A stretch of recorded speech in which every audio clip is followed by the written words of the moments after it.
Assalamualaikum warahmatullahi wabarakatuh. Perkenalkan nama saya Raka Tarsya. Saya di sini sebagai moderator untuk grup 11 menjelaskan tentang PKMPM pelatihan kerajinan rotan. PKMPM ini disusun oleh saya Raka Tarsya, Made Tiara, Nabilah Nur Abidah, dan juga Najmar Zahira Rahmita. Boleh di next, turun ke bawah. Nah, untuk eh, susunan PKMPM di sini, kelompok kami sudah sesuai dengan apa yang ada di pedoman dari di drive yang udah Bapak Fauzi Abdillah kirimkan pada kelompok kami dan juga langsung kepada pendahuluan dari kelompok kita ini ya. Jadi di PKMPM tentang pelatihan kerjaan rotan ini kami mengusung tentang bagaimana rotan ini bisa menjadi alternatif bagi masyarakat-masyarakat untuk mengisi kegiatan-kegiatan sehari-harinya.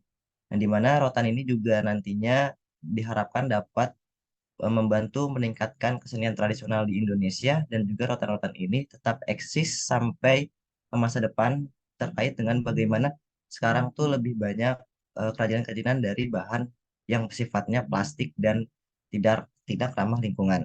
Nah, kerajinan rotan ini tuh nantinya diharapkan dapat bisa menjadi kerajinan yang ramah lingkungan karena rotan sendiri ini diolah kembali begitu menjadi bahan-bahan yang bernilai guna tinggi.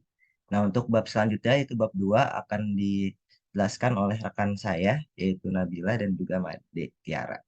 Silahkan. Baik, terima kasih atas waktunya. Jadi di bab 2 ini saya akan memaparkan gambaran umum masyarakat mitra. Jadi secara garis besar gambaran atau profil perkembangan usaha kerajinan rotan di Kecamatan Lumbai, Kota Pekanbaru itu, mereka memproduksi perabotan rumah tangga dengan bahan baku berupa rotan dengan modal antara 3 juta sampai 8 juta, di mana pengusaha kerajinan anyaman ini pemasaran itu kebanyakan di pasar lokal dan pekerjanya itu berasal dari keluarga inti. Jadi pendapatan per bulan mereka itu sekitar 6.703.712 rupiah. Lalu ada kendala-kendala yang dihadapi oleh pengusaha kerajinan rotan. Nah, di sini kita mengambil 4 kendalanya. Yang pertama adanya keterbatasan modal. Jadi modal wirausaha kerajinan rotan di Kecamatan Lumbai ini sangat terbatas karena mereka itu umumnya menggunakan modal sendiri dan tidak memiliki akses kredit dari bank atau lembaga keuangan lainnya. Lalu yang kedua, pemasaran produknya yang terbatas. Jadi pemasaran produk eh, kerajinan rotan di daerah Lumbai ini masih terbatas karena mereka menggunakan penggunaan model bisnis lokal.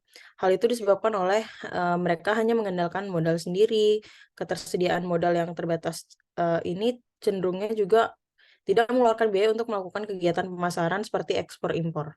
Jadi mereka memfokuskan eh, pemasarannya di lokal gitu. Yang ketiga, kesulitan memperoleh bahan baku. Jadi beberapa masalah yang dihadapi ini antara lainnya itu karena suplai bahan bakunya yang kurang memadai, lalu harga bahan bakunya yang masih tinggi, dan juga kualitas bahan bakunya yang buruk akibat standarisasi dan manipulasi kualitas bahan baku. Lalu yang keempat ada penataan tempat usaha. Jadi secara keseluruhan pendirian pabrik kerajinan rotannya ini masih belum bertata dengan baik karena lahan yang ditempati itu kebanyakan berada di sepanjang koridor jalan yang sedang dilakukan perluasan dan penggusuran serta penyempitan area usaha. Lalu area komersialnya juga dicampur dengan fasilitas komersial lainnya, serta situasi bangunan komersial yang tidak teratur, terutama menggunakan drainase jalan, dan bentuk bangunannya itu dipaksa untuk menjadi rumah panggung. Selanjutnya akan dijelaskan solusinya oleh teman saya. Terima kasih. Baik, terima kasih untuk kesempatannya. Selanjutnya saya akan menjelaskan mengenai upaya-upaya yang bisa dilakukan untuk mengatasi kendala-kendala tadi. Yang pertama adalah upaya dari keterbatasan modal. Upaya yang bisa dilakukan adalah pemerintah memberikan bantuan modal usaha dengan persyaratan yang ringan, lalu jaminan dalam mendapatkan kredit ringan, lalu yang ketiga adalah bunga pinjaman rendah dan stabil sehingga tidak memberatkan para pengusaha rotan. Lalu ada pemerintah merealisasikan dana UKM secara merata dan tepat sasaran. Yang kelima adalah pemerintah bekerja sama dengan lembaga keuangan yang ada untuk memfasilitasi kredit dan memberikan subsidi bunga atas pinjaman mereka ke lembaga keuangan tersebut. Lalu upaya yang bisa dilakukan untuk pemasaran produk yang terbatas adalah pemberian bantuan modal usaha, lalu memperluas kemitraan usaha, lalu ada pengembangan produk, dan juga melakukan promosi produk. Lalu ada yang terakhir adalah meningkatkan fungsi pelabuhan sebagai sistem transportasi untuk, transportasi laut untuk melakukan akses pemasaran di luar kota. Lalu untuk kesulitan memperoleh bahan baku, upaya yang dapat dilakukan adalah mengadakan, perlunya ilmu manajemen pengelolaan usaha, yang di mana nantinya akan ada pelatihan-pelatihan yang dilaksanakan oleh pemerintah, lalu ada modifikasi produk. Untuk penataan tempat usaha, upaya yang dapat dilakukan adalah, mmm, mengatasi penataan tempat usaha pada industri kerajinan rotan, pembangunan tempat usaha yang khusus untuk kerajinan rotan itu sendiri, begitu. Sekian pemaparan dari bab 2, saya kembalikan ke moderator. Terima kasih. Oke, terima kasih atas penjelasannya di bab 2 dan juga solusinya. Jadi seperti itu eh, yang kami canangkan terkait dengan pelatihan kerajinan rotan itu sendiri. Kemudian ada penjelasan dari bab 3 yang akan dijelaskan oleh rekan saya, Najma Zahira. Waktu dan tempat dipersilahkan. Ya, terima kasih moderator atas kesempatannya. Di sini saya akan menjelaskan pada bab 3 di metode pelaksanaan ini pertama terdapat pelaksanaan yang dimana berisi tentang lokasi di mana kerajinan tangan dari rotan ini akan diproduksi. Lalu ada alat dan bahan yang diperlukan dalam pembuatan kerajinan tangan dari rotan. Dan juga terdapat proses pembuatan produk kerajinan tangan dari rotan yang dijabarkan dari awal proses pembuatan hingga akhir proses pembuatan. Lalu selanjutnya, next ya. Selanjutnya yang kedua ada pemasaran yang dapat dilakukan oleh pengrajin tangan dari rotan ini, mulai dari lewat jejaring media sosial, mempromosikannya di marketplace, lalu dapat dipromosikan juga melalui event-event, membuat website toko online, dan juga dapat bekerja sama dengan toko offline yang menjual produk sejenis.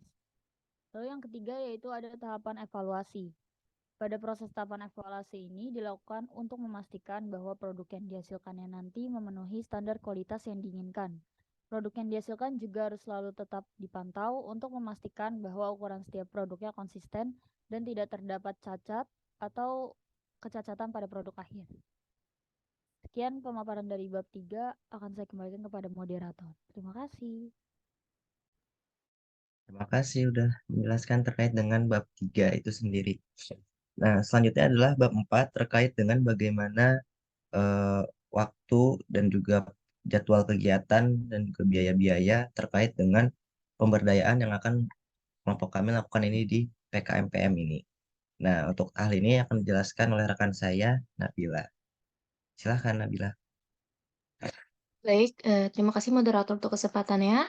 Selanjutnya saya akan menjelaskan mengenai biaya dan jadwal kegiatan dari program PKMPM yang dicanangkan oleh grup kami. Yang pertama adalah format rekapitulasi rencana anggaran biaya. Dari jenis pengeluarannya terdapat 5, yaitu bahan habis pakai, peralatan penunjang, laporan, perjalanan, dan juga lain-lain, dengan jumlahnya sebesar 5,4 juta. Lalu untuk jadwal kegiatan, kami canangkan program ini selama 4 bulan. Jadi bulan pertama adalah sosialisasi mengenai pemberdayaan kerajinan rotan, yang kedua adalah pengumpulan bahan, lalu yang ketiga adalah proses produksi pengelolaan bahan kerajinan pada bulan kedua, lalu pengemasan dan pemasaran produk kerajinan rotan pada bulan ketiga, serta pembuatan laporan hasil produk pada bulan keempat. Oke, sekian pemaparan dari saya kembalikan ke moderator. Terima kasih. Oke, terima kasih atas pemaparan dari bab 4. Jadi, bab 4 ini nantinya PKMPM ini akan digunakan berjalan selama kurang lebih 4 bulan seperti itu, yang dimana proses-proses ini nantinya diharapkan berjalan secara sistematis. Nah, berhubung dengan berbicara terkait dengan harapan, nah di sini harapan dari bagaimana PKMPM ini luarannya seperti apa, yaitu dengan diharapkan bahwa PKMPM ini dapat meningkatkan kesejahteraan masyarakat melalui pengembangan potensi kerajinan rotan. Seperti itu. Kemudian tujuan lain dari pemberdayaan kerajinan rotan ini adalah untuk melestarikan seni tradisional dan kebudayaan lokal. Pengembangan kerajinan rotan yang berkelanjutan itu juga dapat membantu menjaga produktivitas keberlangsungan dari rotan itu sendiri. Jadi rotan ini nggak hilang begitu aja, tetap ada dari zaman ke zaman. Seperti itu. Dengan menjalankan pemberdayaan kerajinan rotan, diharapkan masyarakat dapat merasakan manfaat dari adanya peningkatan pendapatan, kemudian pengembangan keterampilan, kemudian meningkatnya melestarikan seni kita tradisional, meningkatnya nilai tambah dari produk rotan itu sendiri. Dan juga masyarakat juga bukan hanya rotan aja nih, limbah-limbah rotan aja, tapi juga limbah-limbah yang lain. Artinya masyarakat di sini juga dilatih untuk meningkatkan kepekaannya terhadap limbah-limbah yang ada di sekitar mereka. Nah, kurang lebih itu eh, hasil kerja kami terkait dengan PKMPM pelatihan kerajinan rotan. Kurang lebihnya mohon maaf, saya sebagai moderator menutup kesempatan presentasi hari ini. Wabillahi taufiq wal hidayah. Assalamualaikum warahmatullahi wabarakatuh.